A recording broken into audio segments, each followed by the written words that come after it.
Hola, buenas noches. Bueno, mi nombre es Cristian Valenzuela, chileno, santiaguino de toda la vida. Y bueno, básicamente esta entrevista es básicamente para que ustedes entiendan que a veces uno llega a los caminos de Cristo. A veces uno no es que haya nacido en la iglesia, sino que Dios sale a nuestro encuentro cuando nosotros más lo necesitamos. Él sale a nuestro encuentro y muchas veces no necesariamente son testimonios, por ejemplo, de que uno haya sido alcohólico o drogadicto, o haya estado metido en la delincuencia, qué sé yo. ¿Ya? A mí Dios me alcanzó, yo era un muchacho de familia, tranquilo, siempre de familia, estudiando, pero así todo me faltaba Cristo. Estaba lejos de Él, estaba muerto en delito y en pecado. Y Dios me llevó a conocerlo muy lejos de acá de Santiago. Lo conocí en Copiapó. En Copiapó conocí en una iglesia pequeña de pueblo, y digamos, llevado también a conocerlo. Básicamente no fue el primer motivo de conocerlo a él, sino que yo me enamoré de una niña y me puse a pololear con esta niña y yo viajaba y resultó ser que ella era cristiana. Y ahí, por el mover, digamos, en este caso fue esa experiencia que yo tuve con ella, de conocerla todo, y ahí realmente conocí lo que era el mundo del cristianismo, que para mí era todo ajeno. Así que ahí conocí al Señor, fue mis primeros pasos, y el convertimiento fue progresivo, porque hay, muchas veces cuentan de que hay personas que se convierten de la noche a la mañana, como también hay personas que les puede tardar muchos años en tener un convertimiento genuino. Así que ese fue de cómo yo conocí a Cristo en realidad, que doy gracias a Dios que yo no toqué fondo en esta vida, que no estuve, como les decía, metido en la delincuencia, no estuve metido en la drogadicción, en el alcoholismo, Dios no me rescató de la calle. Eh, yo era un joven de casa que estudiaba, ¿cierto? Claro, obviamente en mi niñez yo tuve una niñez muy triste porque eh, no me crié con mi padre natural, sino que me crié con un padrastro que me dio muy mala vida, a mí y a mi madre. Nos trató muy mal, él era alcohólico y viví experiencias muy duras, muy tristes, que son experiencias que a uno lo van marcando en la vida, me hizo madurar a temprana edad. Pero como yo les comento, siempre uno está lejos de Cristo. Del momento que uno comete el primer pecado en esta tierra, uno ya le da la espalda a Dios y ya está muerto en delito y en pecado, dice la Escritura, y necesitamos a alguien, un Salvador que nos pueda redimir, que nos pueda cambiar nuestra vida. Así que Dios me alcanzó en su misericordia. Como les comento, lo conocí en el norte, en Copiapó. Yo en ese entonces era muy joven, yo me enamoré de una niña, yo viajaba, estaba estudiando acá, yo estudié diseño de interiores, y estudiaba y la iba a ver, la iba a ver. eh, Son 12 horas en bus, así que ahí yo, eh, movido, ese era como el motor principal. Y después de allá, obviamente, todos me hablaban del Señor, todos me hablaban de la Biblia. El papá me tenía horas sentado en el living hablándome del Señor. Yo decía, ¿en qué minuto se calla este caballero? Que me tenía aburrido. Y me hablaban de Dios, y me hablaban de Dios. Y todas las conversaciones donde yo me invitaban eran todos cristianos, evangélicos, pentecostales. Todos me hablaban del Señor. Y o sea, ese era como el mover.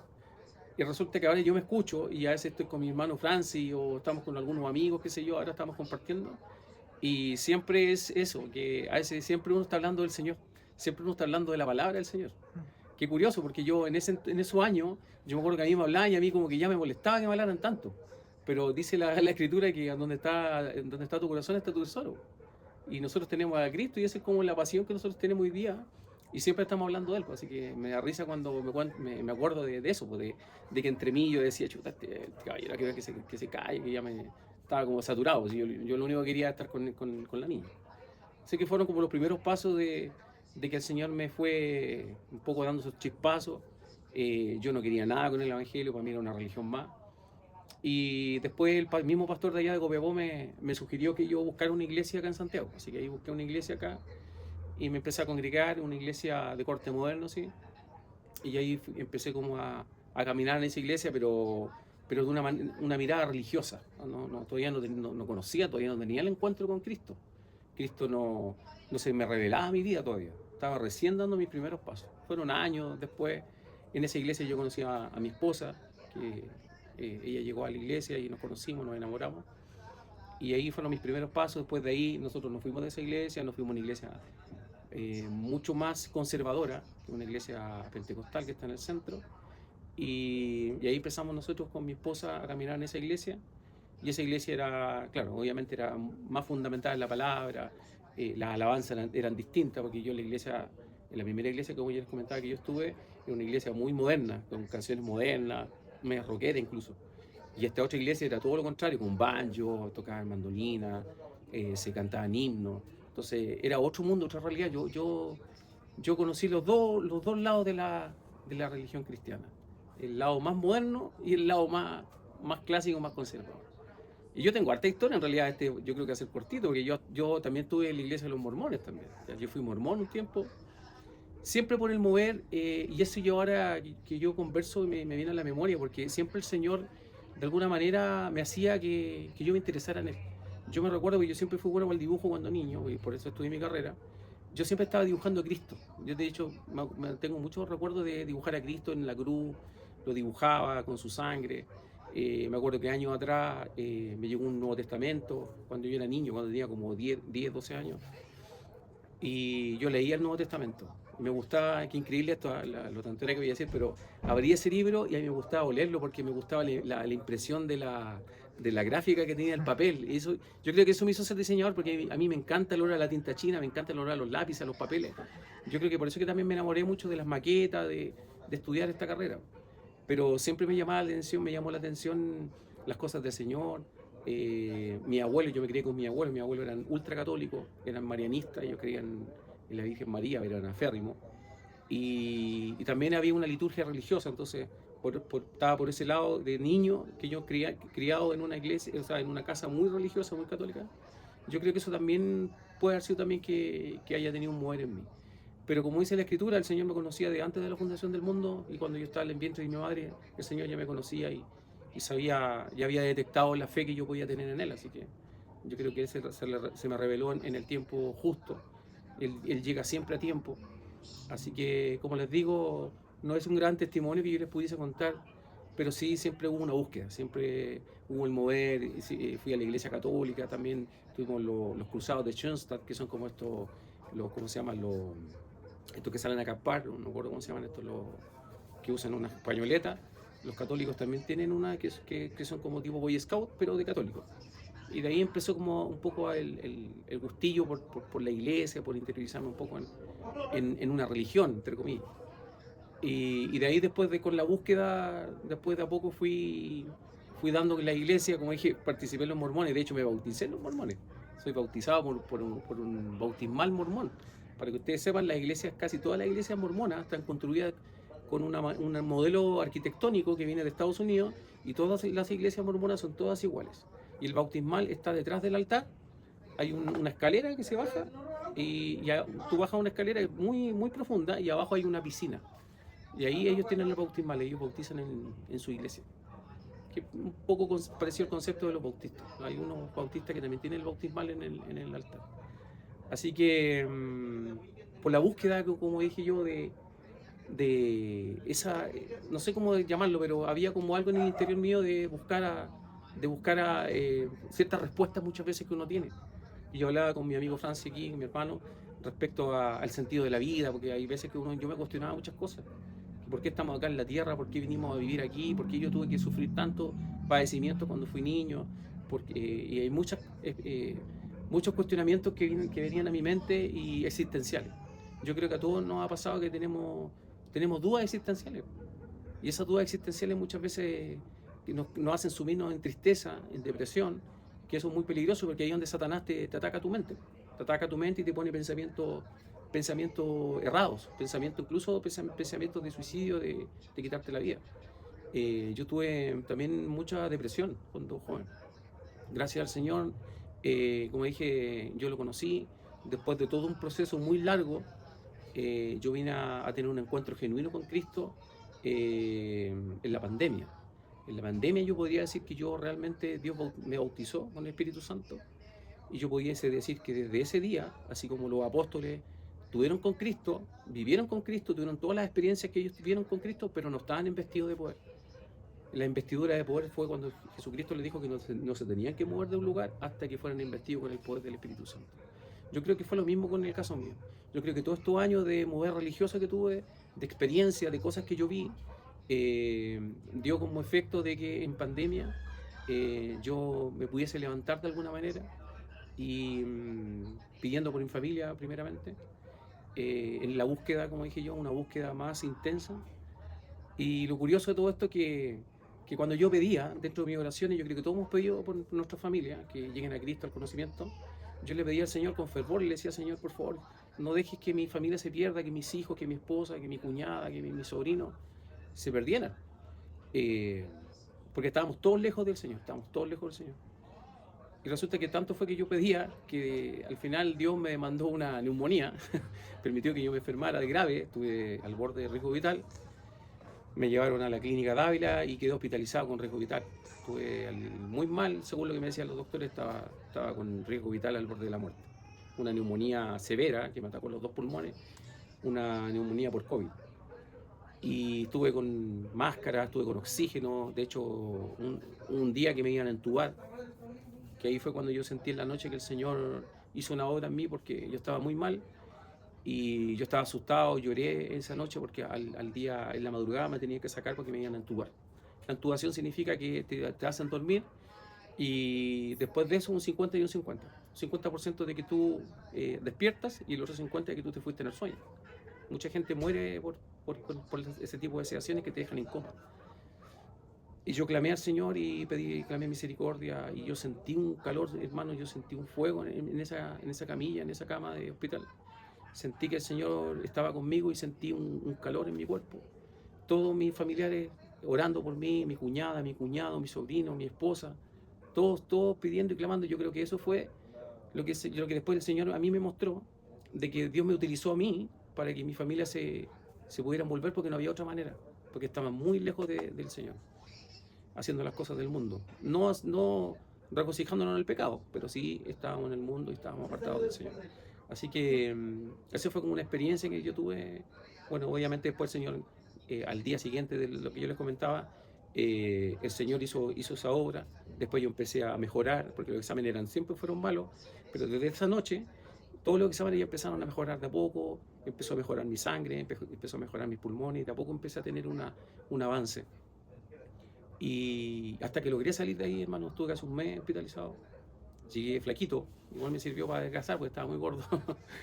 y mi esposa, bueno, todos aquí, nosotros se volcaron en Cristo y gracias, bueno, a que el Señor hizo como Él quiso, hoy día nosotros participamos y podríamos decir que estamos todos en la familia en la iglesia. Falta, bueno, mis hijos, que ahora están yendo de a poquitito, mi suegra, pero por lo menos ya la totalidad de nuestra familia ya estamos sirviendo al Señor, estamos caminando en la iglesia, así que han pasado hartas cosas. Si yo pudiese contar tantas cosas, tantas vivencias, que el Señor me ha librado de la muerte, me ha librado de, por ejemplo, cuando una vez que estaba haciendo Uber, por ejemplo, que me iban a asaltar, y los tipos eran tan decididos, quizás a lo mejor hasta matarme.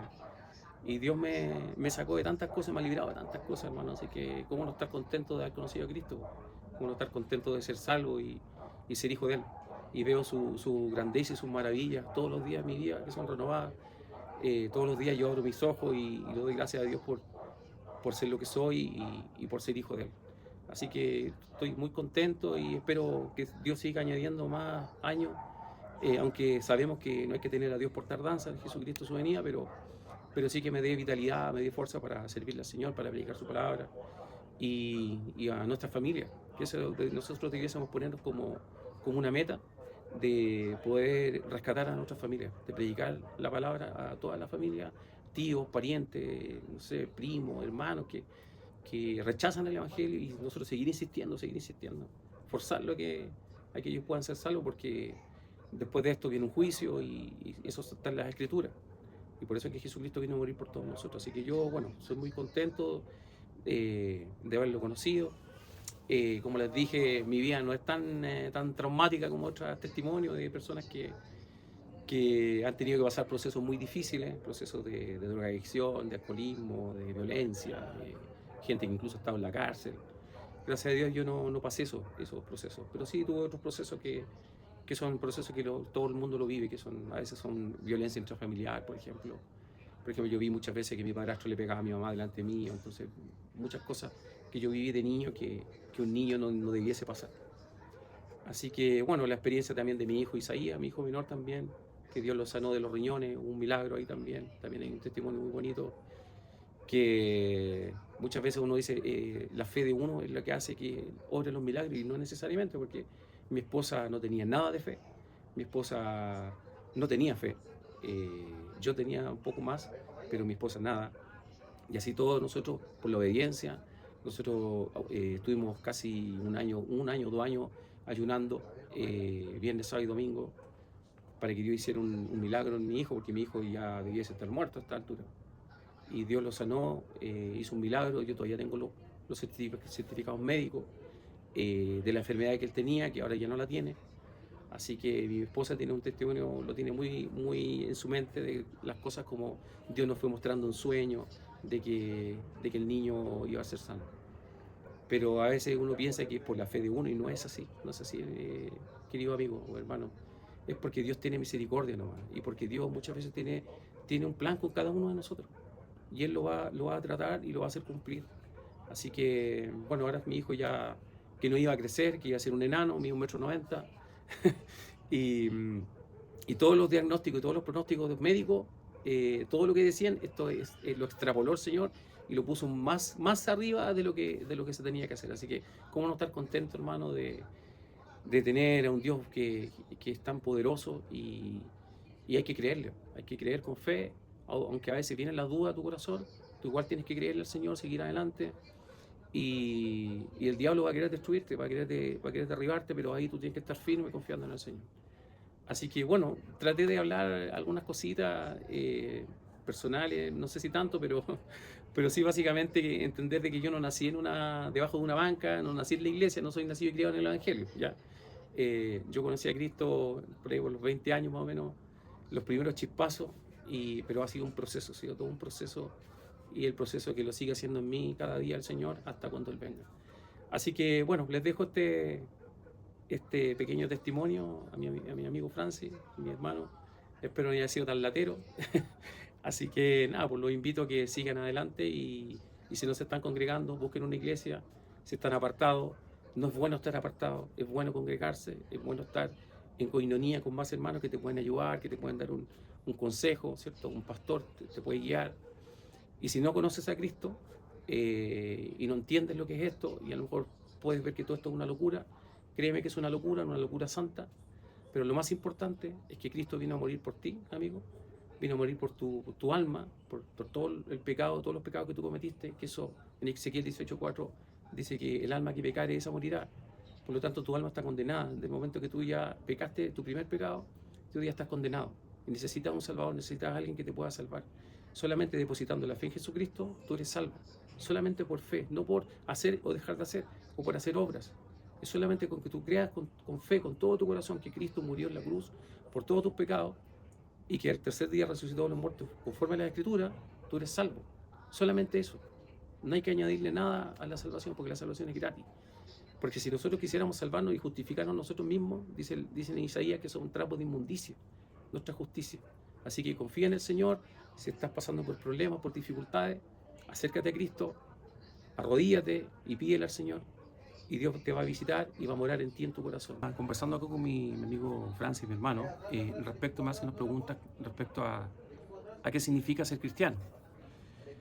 Bueno, es una pregunta simple, pero a la vez complicada, ¿ya? No es tan fácil, ¿ya? Pero si lo queremos resumir o lo queremos decir en breves palabras, te diría que un cristiano es un seguidor de Cristo, ¿ya? No es una persona religiosa que va a una iglesia, ¿ya? Un cristiano es un creyente, ¿cierto? Que cree en Cristo. Cristo en griego significa el Salvador, ¿cierto? El ungido. Que creemos en un Dios Salvador, que Dios se reveló a nosotros, ¿cierto? Se humanizó, Él dejó su gloria, ¿cierto? Para venir en rescate de la humanidad que estaba perdida, que entre paréntesis van de camino al infierno, mucha gente. Y Él nos vino a rescatar, y por lo tanto, con ese amor que Él nos dio, como dice en Juan 3:16, que es un texto muy dicho, que es porque de tal manera amó Dios al mundo que ha dado su Hijo unigénito, para que todo aquel que en él crea no se pierda, mas tenga vida eterna. O sea, Él dio a su Hijo unigénito por amor a nosotros. Y por lo tanto, ese amor tan grande que Él tuvo hacia nosotros, nosotros de alguna manera le retribuimos a Él con nuestras pocas, digamos, herramientas que tenemos aquí en esta tierra, le retribuimos de alguna manera ese amor que Él tuvo hacia con nosotros. Por lo tanto, yo definiría que un cristiano es eso. El cristiano es un seguidor de Cristo que se mueve por gracia, que se mueve por ese agradecimiento, por tratar de alguna manera compensar, si se quiere, pero nunca va a ser compensado, ese amor tan grande que Él nos dio para rescatar nuestras almas. Yo diría que eso es un cristiano, según mi perspectiva. Y aparte de eso, una vez que ya uno es cristiano, viene a ser hijo de Él, se constituye hijo de Él, por lo tanto uno ya, al ser hijo, vienen las reprimendas de parte de Él también, la disciplina, ¿cierto? Igual que como uno disciplina a su hijo, y ser guiado por Él en todo momento. Así que yo pienso que eso es ser cristiano, ¿ya? Eso es mi opinión muy personal, muy sencilla, porque si no, de explicar sería muy complejo, pero básicamente es eso, ¿ya? Tratar de seguirlo a Él. Así como decía Pablo, ser imitadores de mí, como yo soy imitador de Cristo, nosotros tenemos que tratar de imitar a nuestro Señor y Salvador. Respecto a la otra pregunta que me hacía mi hermano, era respecto a la madurez que uno tiene o digamos ser cristiano maduro a la edad que yo tengo. O sea, yo pienso que es una gran responsabilidad porque nosotros, por lo menos los varones, somos cabeza de la casa, en este caso de la mujer, ¿cierto? Somos sacerdotes, dice la Biblia, y la cabeza del hombre es Cristo. Por lo tanto, es una gran responsabilidad uno que ya empieza a aprender estas cosas. Es una tremenda responsabilidad porque nosotros tenemos que guiar a nuestra casa, a nuestra familia, más allá de las cosas económicas, de las cosas seculares, del trabajo que uno sí o sí tiene que ser responsable, porque también dice la Biblia que el que no trabaja niega la fe. Por lo tanto, uno tiene que atender las cosas terrenales, pero también tiene que atender las cosas espirituales. Y muchas veces nosotros, los hombres que trabajamos, ¿cierto? Muchas veces nos cansamos, nos desanimamos, nos cansamos por los quehaceres de este mundo. Y nos vamos desgastando, a veces dejamos la oración, ¿cierto? Dejamos de consagrarnos. Y ahí están nuestras mujeres, nuestras esposas, ayuda idónea, que nos están ayudando siempre, están orando por nosotros. Por eso que es un complemento ideal y un complemento perfecto a la mujer. Una mujer cristiana, convertida, ¿cierto? Que ella de alguna manera es un puntal y un equilibrio para que el hombre pueda seguir su marcha. Así que ser cristiano a una edad madura, un cristiano responsable de una familia, acarrea mucha responsabilidad, acarrea mucho trabajo, formativo también, porque también hablaba eso con mi hermano Francis, de respecto a formar, a discipular a tus hijos, ¿cierto? Que es cuando son chicos, dice que la Escritura que si tú instruyes al niño de pequeño, dice que él después cuando esté viejo no se va a apartar. Entonces es importante instruir a nuestros hijos en el camino del Evangelio, del camino de Cristo. Así que es una tremenda responsabilidad, pero se hace con amor. Se hace con amor porque ¿quién más nuestra familia? ¿Quién más discipulado que nuestra propia familia? Nuestros hijos, nuestras guaguas. Mi hermano Francis tiene una pequeña, chiquitita, preciosa, y él de niño tiene que saber que su papá es cristiano evangélico y que tiene que servir al Señor. Que eso también hablábamos un poco delante con mi hermano respecto a cuando uno muchas veces decía cuando joven que esta vida que no tiene sentido esta vida, no encuentro ningún sentido, la encuentro monótona, que todos los días tengo que ir a estudiar, que me tengo que levantar temprano, que aquí y acá. Pero al final el sentido de la vida es tan simple como decir que el sentido de la vida es conocer a Cristo. Si nosotros estamos aquí en esta tierra, Dios nos puso acá para conocer a Cristo. Ese es el sentido de la vida. El sentido de la vida, claro, tú como joven ahora, yo les hablo a ustedes jóvenes, de poder estudiar, que está en todo su derecho, está bien que lo hagan, que puedan tener un trabajo digno para que ustedes se puedan valer por ustedes mismos. Pero todo eso son circunstancias, ¿no? ¿Ya? Lo importante acá es Cristo, por sobre todas las cosas. Entender que nosotros estamos en esta vida de paso, que no tenemos que atesorar riqueza aquí abajo, dice la Escritura, dice hacer tesoro en los cielos, no acá abajo. ¿Ya? Alcanzar de alguna manera lo que Dios quiere que hagamos nosotros respecto a lo que Él puso en nuestros corazones. Cada uno de nosotros tiene algo que cumplir aquí, una labor, algo que Dios estableció. Primeramente, predicar el Evangelio. Entonces, lo más importante es salvar tu alma, joven, compenetrarte con Cristo, predicar la palabra, para que eso que tú recibiste por gracia, tú también lo puedas dar por gracia. Y todo lo demás es añadidura. Que tú estudies, que tú tengas un trabajo, está bien que lo hagas, pero no desenfocarse. No darle mucho tiempo, porque dice la palabra del Señor que donde está tu corazón está tu tesoro. Entonces, no desviarse de estas entretenciones, porque el mundo te va a entregar muchas entretenciones. Te va a entregar muchas entretenciones, muchas distracciones. El Satanás lo que quiere es que tú te distraigas. Te distraigas para que no conozcas a Cristo. Por eso cuando tú logras un equilibrio, cuando tú ya te empiezas a dar cuenta que Cristo es todo para ti, todo lo demás son circunstancias. Si un día tienes un trabajo, al otro día lo pierdes, o si tú estudiaste una carrera, no te fue bien, o qué sé yo, son circunstancias. Eso no tiene por qué influir en tu vida, en tu alma, en tu mente. Siempre tú tienes que estar claro que si tienes hoy día y mañana no tengo, tú tienes que darle gracias a Dios por todo. Así que el consejo que yo les doy es que no se aparten nunca de los caminos del Señor, que siempre sigan a Cristo, que busquen consejos de sus pastores, consejos de algún líder, ¿cierto? Cuando estén pasando dificultades, porque créanme que nosotros amigos somos carne, a veces nos pasan cosas, nos duelen, pero siempre tenemos que tener presente que Dios es el que nos tiene en su mano y Dios nos saca en fortaleza y en victoria, siempre. Aunque nos pasen diferentes problemas, esos problemas que nos van a pasar a nosotros es solamente para probar nuestra fe y para perfeccionarnos. Dios nos hace eso dentro de nosotros para probar nuestra fe y para que nos fortalezcamos. Así que el consejo que yo le doy, jóvenes, es que no pierdan el tiempo. Hay muchas entretenciones hoy día, sobre todo en internet, ¿cierto? En las redes sociales, en los juegos digitales, se pierden muchas horas metido en TikTok, metido en toda esta plataforma que lo que hacen es quitarte el tiempo, robarte el tiempo, cuando lo que tú debes estar haciendo es buscar la presencia del Señor, buscar el Espíritu Santo, hablar con Él para que Él te vaya diciendo, porque puede ser también, joven, que a lo mejor tú tienes un talento, a lo mejor tú tienes un ministerio bonito, algo que el Señor quiere trabajar contigo, pero tú le vas poniendo obstáculos al Señor. Así que, joven, te dejo esa inquietud, mira a Cristo por sobre todas las cosas y espera en Dios, ¿ya? Que eso también es importante y creo que también lo hablamos con mi hermano Francis. Esperar en Dios, esperar el tiempo de Dios cuando Dios quiera mandarte un novio, ¿cierto? Va a ser en Dios y siempre tiene que ser con un yugo que sea igual, no desigual. Tienen que tener todo el mismo sentido. Así que huir de las pasiones juveniles, eso dice la palabra. Guardarse, cuidarse, porque estamos en tiempos finales, estamos en tiempos peligrosos. Así que ese es el consejo que yo les dejo y nada. Así que espero que haya servido todo esta charla y esta conversación. Acá mi hermano me preguntaba respecto a lo del jardín. Bueno, yo me crié en una casa con mi abuelo, hasta los 8 años más o menos, y mi abuela siempre tenía hartas plantas. A mí siempre me gustaron las plantas, me gustaba cuando andábamos jugando, nos escondíamos, y yo pasaba por al lado de un romero, por ejemplo, salía luego del romero, el limón, ¿cierto? Siempre me gustaron las plantas, siempre me ha gustado lo verde, la cosa natural. A mí me gusta mucho la playa, por ejemplo. Y este patio, que bueno, está un poco desordenado, la verdad, pero este patio antes no era así. Esto era tierra, era todo árido, aquí había basura. Y nosotros esto igual lo arreglamos, bueno, con los retiros del 10%, hicimos este pequeño jardín, pusimos pavimento, fuimos arreglando de a poquitito. Y a mí siempre me ha llamado la atención el tema de las plantas. Bueno, a mí me gustaba mucho la biología. Si no hubiese sido diseñador, hubiese sido veterinario. Me faltó contar eso. Me fue muy bien en biología y me gustaba mucho la botánica, la biología. Entonces, un día le dije a mi esposa que quería hacer un jardín. Bueno, hice una pequeña jardinera y aquí fui poniendo algunas plantitas. Por ejemplo, una naranja que me la vendieron como mandarina, pero en realidad son unas naranjas de este volado, una naranja Thompson preciosa, muy jugosa. Este no da todo el año, ¿ya? Este da una vez al año nomás. Es bien fome para dar. Bueno, dice la escritura que el árbol que no da fruto hay que cortarlo. Pero yo le di su tiempo, ya tuve misericordia con este arbolito, porque los primeros años no dio nada. Después dio, ya yo ahora hace poco lo podé y no sé si tendrá fruto por aquí porque son unos frutos bien grandes verdes, ya, pero no ha dado todavía.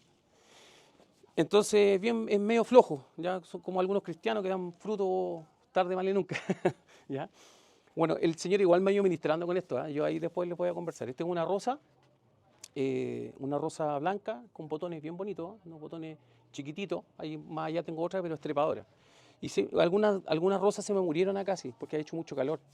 Entonces, algunas veces las rosas, ¿cómo se llama? Resisten el calor, pero hay otras que de frente se secan. Este igual me ha durado harto. Y este que ustedes ven acá, un limón, ¿ya? Aquí si ustedes se fijan, ahí está el fruto, ¿cierto? Y ese fruto va saliendo con la flor, pues. Aquí ustedes si se fijan, ¿ya? Aquí ya la flor se está transformando en fruto, ¿ya? Y obviamente, como dice la escritura del sembrador, aquí, bueno, Dios me ha mostrado un poco respecto a eso cuando dice que el sembrador salió a sembrar y esparció la semilla, dice la escritura, y bueno, toda las leyes, ¿cierto? Cuando una que cae en el camino, la otra que cae dentro de los espinos, en pedregales, ¿cierto? Y la que cae en buena tierra. Pero siempre se habla acerca de esparcir la semilla, pero nunca se habla de trabajar la tierra.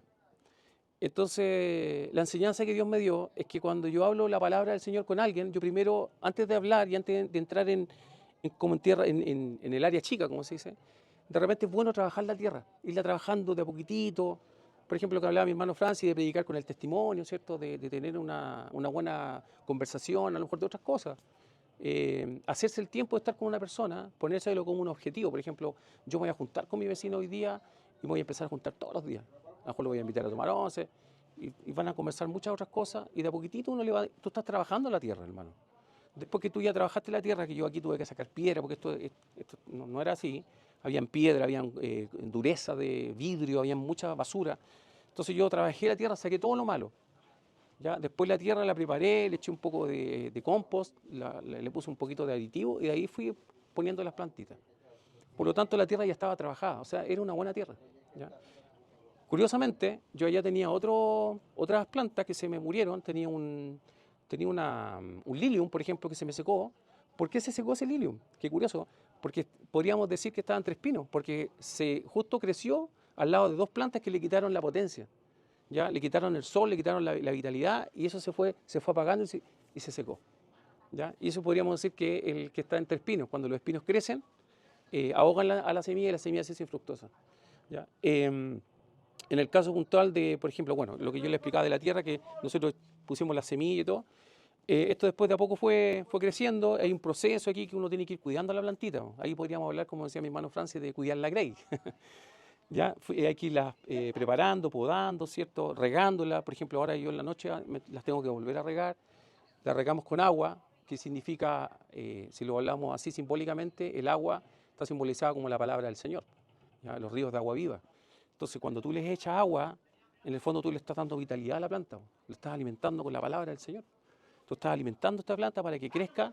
¿Y cuál es digamos, el proceso de todo esto? ¿Cuál es el cúlmine? Es que la planta que tú sembraste te entrega un fruto, ¿ya?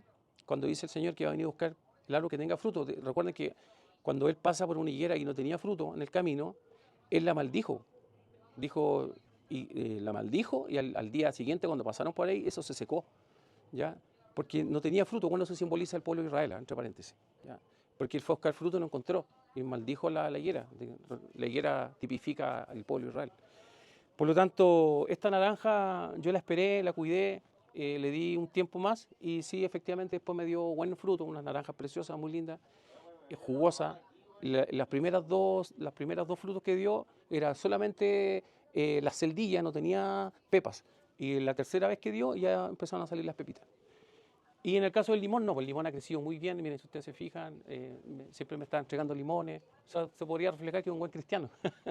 Un buen cristiano que está dando buen fruto, ¿ya? Porque eso es lo otro. Con la palabra del sembrador siempre se habla del fruto, o cuando uno tiene que dar fruto. Pero efectivamente hay cristianos que dan frutos buenos y hay otros que son frutos malos, ¿ya? ¿Qué podríamos decir que es un fruto malo? Por ejemplo, es algo que tú estás haciendo, pero lo estás haciendo mal. No lo estás haciendo bien.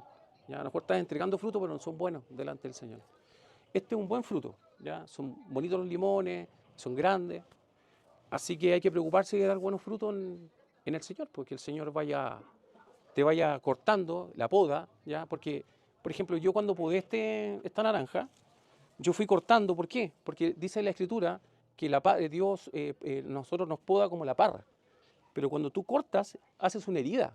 O sea, aquí hasta el reino vegetal a él le duele. O sea, cuando yo corto acá, a él le está doliendo que yo le corte. Pero ese proceso provoca dolor, igual que en nosotros. Dios va sacando todas nuestras asperezas, va cortando todo lo malo, todos esos ganchos, todas esas cosas malas tuyas, todas esas cosas que el carácter, todas esas cosas, y Dios las va cortando y ese proceso de poda duele los procesos, muchas veces procesos duros, difíciles que uno tiene que pasar, te hacen llorar, te hacen reflexionar, pero eso hace que tú crezcas después con más vitalidad, que tu fe sea fortalecida. Lo mismo las plantitas, yo las voy podando, tú les vas sacando, por ejemplo, todas las hojitas que ya se están secando, que eso le va quitando vitalidad a la planta, le va quitando fuerza. Cuando tú cortas eso, la planta va a crecer con más fuerza, con más vitalidad, ¿ya? Entonces, como le decía mi hermano Francis, este pequeño jardín a lo mejor es una tontera, pero Pero sí, el Señor me ha ido ministrando con mis plantitas. A veces estoy acá, a veces estoy regando y el Señor me va mostrando y diciendo, mira, así es, así lo hago yo con ustedes, cuando yo les entrego la palabra o cuando yo estoy podando, me dice, así yo te estoy cortando, así yo te estoy perfeccionando, ¿te fijas? Así que, y lo otro también es sembrar en una buena tierra, como yo les decía.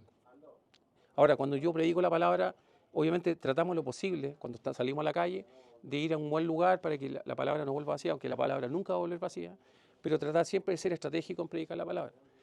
Ideal es que tú tengas, no sé, un compañero de trabajo, un familiar, un vecino, alguien que tú le puedas hablar y tú te puedas poner como una meta de hablarle de Cristo, pero preparar esa tierra primero y después de ahí, de a poco ir sembrando y después ir discipulando. ¿Qué es lo que sería el discipular en este caso? Regando, echándole aditivo, compost. Yo, por ejemplo, ahora hice una mezcla con plátano podrido, y se lo echa a las plantas, porque el plátano tiene mucha vitalidad, le entrega potasio, le entrega muchas cosas a las plantas que necesitan. Así que Dios ha ido ministrando con esto, por hermano. Así que, bueno, ya tengo un arbolito también, tengo otras plantas más, y como dije, hay unas que se me secaron lamentablemente, y hay un árbol que se me secó de raíz hasta arriba, se me secó completo, se tuvo que cortarlo. ¿Por qué se secó? No sé, porque siempre se ha regado acá todas las plantas por igual, pero ese se secó de la raíz hasta arriba se secó. Así que, ¿qué habrá querido decirme el Señor con eso? No lo sé, no me va a preguntar. Así que eso es, pues, este es mi pequeño jardín ahí. Ahora, ¿qué es lo que hace? Dice la Biblia también, antes de cortar, que el que siembra se regocija junto con el que cosecha. No sé si están leyendo la palabra. O sea que yo estoy disfrutando del fruto ahora. O sea, cuando yo ya hice todo el proceso, después viene el proceso de la cosecha, ¿ya? Y yo disfruto con la cosecha. O sea, yo voy a disfrutar cuando tú, por ejemplo, tú vas a disfrutar cuando tú, no sé, pues viste a tu familiar, a tu pariente, no sé, a tu cercano, tu hermano, tu primo, tu vecino, que tú le hablaste de Cristo, se acercó a Cristo todo, y después tú ves que es un cristiano, que a lo mejor tiene un lindo ministerio, a lo mejor que está caminando, empieza a caminar contigo, y incluso más, te puede hasta superar a ti, ¿ya? Porque Dios pone a cada uno no igual, o sea, pone a cada uno distinto de acuerdo a las capacidades, y ahí tú te alegras. Así como Pablo se alegraba, por ejemplo, con la iglesia de Corintios, ¿cierto? Se alegraba con alguna iglesia de algunos hermanos que anhelaba verlos. Él se alegraba por el crecimiento que ellos tenían. Es exactamente igual con nosotros. Nosotros después disfrutamos del fruto. Nosotros como cristianos predicamos la palabra, sembramos la semilla, ¿cierto? Habíamos quedado en eso. Preparamos la tierra para que esa semilla caiga en buena tierra, una tierra ya preparada. Yo riego con agua, ¿cierto? Porque necesitan el H2O las plantitas para hacer la fotosíntesis con el sol, ¿cierto? Hacen la fotosíntesis y ellos se alimentan de eso, ¿ya? Del CO2 también, de lo que anda en el aire, ellos con eso generan la fotosíntesis. Por lo tanto, el agua viene a ser la palabra del Señor. Pero el crecimiento, en este caso el crecimiento de nosotros lo hace el Señor, el crecimiento lo hace el Espíritu Santo. Y acá también, pues, acá el Señor es el que hace crecer las plantitas. Ahora, ¿cómo crecen las plantas? Eso me gustaría, no sé si algún día mi hermano Francis me puede ayudar, de repente poner una cámara acá que esté todo funcionando día y noche, porque yo a veces, no sé, pues me demoro un día o 2 días y vengo para acá atrás y de repente veo ganchos que aparecieron o veo una flor que después se transformó en limón y me gustaría como ver ese proceso, me gustaría como ser partícipe de ver cómo como por ejemplo la flor se va transformando en un fruto y esas cosas uno no las ve, pues. Por ejemplo, yo no, por ejemplo, no vi el proceso de cuando este limón creció tan grande, no me acuerdo. Lo vi chiquitito, pero después de a poco iba creciendo. Entonces, ese crecimiento, que en el caso de la vida de nosotros cristianos, ese crecimiento lo hace el Señor. Así que eso les quería comentar, ¿ya? Que el crecimiento lo da el Señor, lo da el Espíritu Santo. Él es el que nos guía. Así que eso, pues hermano, que Dios me los bendiga.